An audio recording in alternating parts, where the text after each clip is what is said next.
Okay जी, बिस्मिल्लाहिर्रहमानिर्रहीम। आज का लेक्चर कंटिन्यू रहेगा एंगल मॉड्यूलेशन के बारे में, और आज हमारा फोकस होगा एफएम जनरेशन के ऊपर कि हम एफएम जो सिग्नल है उसको किस तरह जनरेट कर सकते हैं। और यकीनन आपको याद होगा कि अगर एफएम सिग्नल हमारे पास आ जाए तो हम उससे पीएम सिग्नल इजीली जनरेट कर सकते हैं। एफएम सिग्नल को जनरेट करने के दो मेथड्स हैं। एक को हम डायरेक्ट मेथड कहते हैं और एक को हम इनडायरेक्ट मेथड कहते हैं। डायरेक्ट मेथड का मतलब है कि आप एक मॉड्यूलेटिंग सिग्नल, अपना मैसेज सिग्नल अप्लाई करेंगे और डायरेक्टली आप एफएम सिग्नल को जनरेट कर लेंगे। लेकिन इनडायरेक्ट मेथड, जैसा कि नाम शो कर रहा है कि आप डायरेक्टली एफएम सिग्नल नहीं लेंगे, अपनी आउटपुट कोई ना कोई दरमियानी रास्ता इख्तियार करेंगे। तो हम अभी देखेंगे कि हम कैसे यूज करते हैं इन दो मेथड्स को। There are different devices used to generate FM signal, और यूजुअली ये सारी आपकी नॉन लीनियर डिवाइसेस हैं, जिसमें सिंपल आपको पता है कि डायोड आपका नॉन लीनियर डिवाइस है। तो वैक्टर डायोड हम यूज़ करते हैं जो कि डायरेक्ट मेथड है। रिएक्टेंस मॉड्यूलेटर जिसमें हम जो है वो एम्पलीफायर यूज़ करते हैं, या हार्टली ऑसिलेटर्स यूज़ करते हैं to generate the FM signal. इसी तरह आपके क्रॉस बाय एफएम ट्रांसमीटर, ये भी आपका डायरेक्ट मेथड है। आर्मस्ट्रॉन्ग मेथड जो है एक फेमस मेथड जो इनडायरेक्ट मेथड है, इसमें हम देखेंगे कि हम एक स्टेप के ऊपर पहले एक सिग्नल जनरेट करेंगे और फिर हम अपना फाइनल एफएम सिग्नल लेंगे। सबसे पहले वेक्टर जो डायोड मॉड्यूलेटर है उसको देख लेते हैं। उसके अंदर डेफिनेटली नाम शो कर रहा है आपका वेक्टर डायोड, और मुझे उम्मीद है कि आप लोगों ने अपना कहीं ना कहीं इलेक्ट्रॉनिक डिवाइसेस या उसके अंदर पढ़ा होगा। This is a special type of diode. आप देख रहे होंगे इसका सिंबल डायोड की तरह का है, लेकिन they have a some like this symbol. Again positive negatives आपके मौजूद हैं, एनोड कैथोड्स, लेकिन दरमियान में आपका एक जो पीएन जंक्शन आप जिसको कहते थे, यहाँ आपकी वो जो कंडक्टिंग स्पेस है उसको शो कर रहा है। और ये बेसिकली आपकी कैपेसिटेंस है। Capacitance is increasing and decreasing, यानी कंडक्शन रीजन जब आपका वाइडर हो जाएगा तो कैपेसिटेंस का मतलब कम हो जाएगी। क्योंकि अगर कैपेसिटिव रिएक्टेंस की हम बात करते हैं, थोड़ा इस स्लाइड को अगर आप गौर से देखें तो आपको बड़ी चीज क्लियर होगी। If the voltage increases capacitive, that is the capacitive reactance decreases and the frequency increases. तो इसके लिए सिंपल आपको याद रखना है C is equal to Q over V।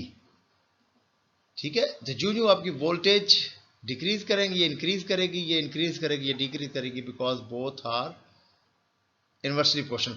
और अगर आपको इस चीज को समझना है कि how this changes with the capacitive, so if you have know the capacitive reactance XC is equal to 1 over 2 pi FC।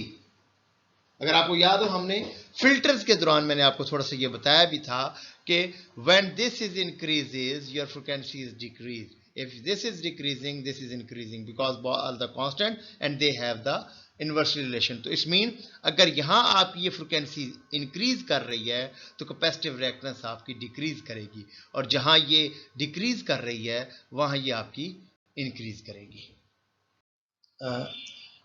मैं उम्मीद करता हूँ कि अब आपको वेक्टर डायोड का बेसिक प्रिंसिपल तो समझ आ गया होगा कि बेसिकली इसकी हम कैपेसिटेंस को चेंज करते हैं, और कैपेसिटेंस को चेंज करने का मतलब है कि फ्रिक्वेंसी को हम चेंज कर रहे हैं, और ये चेंज होती है due to the applying the modulating signal here, और ये प्रोड्यूस करेगा आपके इसके अंदर जो ऑसिलेटर जो कैरियर आपका जनरेट हो रहा है। तो बेसिकली ये मॉड्यूलेटिंग सिग्नल आ रहा है, ये आपका बायसिंग वोल्टेज है। और इंटरेस्टिंग थिंग ये देखने वाली है कि जो नॉर्मल डायोड्स होते हैं वो आपके फॉरवर्ड बायस में करते हैं, लेकिन जो स्पेशल डायोड्स होते हैं like vector diode, like Zener diode और अदर डायोड, वो आपके रिवर्स बायस में अप्लाई करते हैं। और आपको नजर होगा ये DC बायस्ड हमने इसको रिवर्स बायसिंग करने के लिए दिया है। तो जबकि हम ये चौक यूज करते हैं रेडियो फ्रिक्वेंसीज, जो कि आपकी प्रोवाइड करती है जो signal high impedance when the oscillator frequencies are high, and it will जो इसको आपको वो सेपरेट कर देगी, आइसोलेट कर देगी, और जो चेंजेस की फ्रिक्वेंसीज होंगी वो ओनली आपके कैरियर सिग्नल के ऊपर अपीयर होंगी। तो इसका सिंपल बेसिक प्रिंसिपल है, इसको बहुत ज़्यादा आपने डिटेल में नहीं करना। 4.12 आपका बुक के अंदर इसका गिवन है लिटिल बिट ऑपरेशन, तो उसको आप ज़रा गौर से देख लीजिएगा। दूसरा जो इंपॉर्टेंट मेथड है वो आर्मस्ट्रॉन्ग मेथड है। ये आपका इनडायरेक्ट मेथड है, क्योंकि इसमें आप पहले एक नैरो बैंड सिग्नल जनरेट करते हैं और फिर हम उसको वाइड बैंड की तरफ लेके जाते हैं।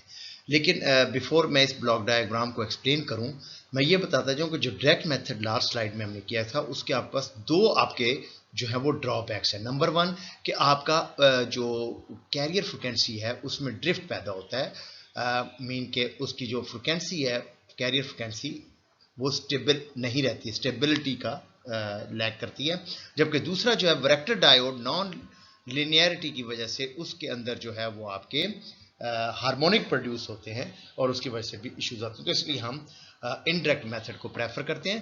तो ये जो ब्लॉक डायग्राम आपको नजर आ रही है वेरी सिंपल, लोकल ऑसिलेटर आपका एग्जिस्ट कर रहा है, 1 मेगाहर्ट्ज अराउंड सिग्नल जनरेट करता है एज अ कैरियर के तौर पे, इंफॉर्मेशन सिग्नल है। हम इंटीग्रेटर अप्लाई करते हैं और जब इंटीग्रेटर अप्लाई कर दिया तो आपको पता है हम फेज मॉड्यूलेटर यूज करेंगे एफएम सिग्नल जनरेट करने के लिए।